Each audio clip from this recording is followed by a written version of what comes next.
Hello hello सांग मैंने welcome back to my mini blog जमती कि आपण मानु कहितली आमे बाहर पडली ओढ़न षष्ठी बुलिया पे आ ओढ़न षष्ठी काण आपण मानक मन रे क्वेश्चन आसीबो एक्चुअली ओढ़न षष्ठी होची आम ओडिया घर रो एक पर्व जोथरे कि आम जसवंत दास जे कि पंचसखा थिले आ पंचसखा को विषय रे आपण मानक तो बहुत ही भले से जणातिबो आ मालिकार वर्णित पंचसखा जसवंत दास कर आज जन्म दिवस आ प्रायतः एटा आम जगतसिंहपुर वासी के बहुत ही भले से जणातिबो काहे कि ना जगतसिंहपुर भीतर ही जसवंत पीठ अवस्थित आ जेहेतु एटा आम गाँव में ही होता से आम जसवंत पीठर जा पहुँची जाइए ये देखी पारे केते लोक गहली लगी जाइए आ जसवंत पीठर आम पहुँचिकी प्रभु को दर्शन कर देन तापर ये देखी पारे बढ़िया छोट मीना बजार पड़ा जोटि की बहुत ही सुंदर सुंदर जिन बिक्री रहा देखी पारे राति मंदिर दृश्य पूरा बहुत ही सुंदर लगुता देन तापर आम मैंने पहुँची जाइए गुपचुप स्टल पाखे झील मैंने आसिक गुपचुप खाइबुनि केमती कहतु तो से मेला को आसी गुपचुपर मजा नहीं जाइलु आ राति एत जोर शीत पड़ू था आम मैंने भितर मेला बुलियार मजा पूरा किसी अलग थिला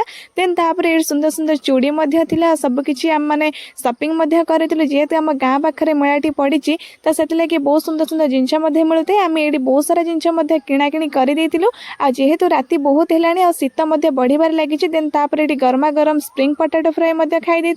आ देखिपे ये केते लोक आपने जानी पंचसखा पीठर केते लोक भिड़ देन तापर आम कि किणाकिणी करके बाहर पड़लु घर को कहीं जेहेतु राति बहुत हो गलानी आसिया बाटर ये देखिपे मालचूल दर्शन कर आज छोट वीडियो जब भल लगी लाइक शेयर एंड सब्सक्राइब करेंगे पुणी देखा।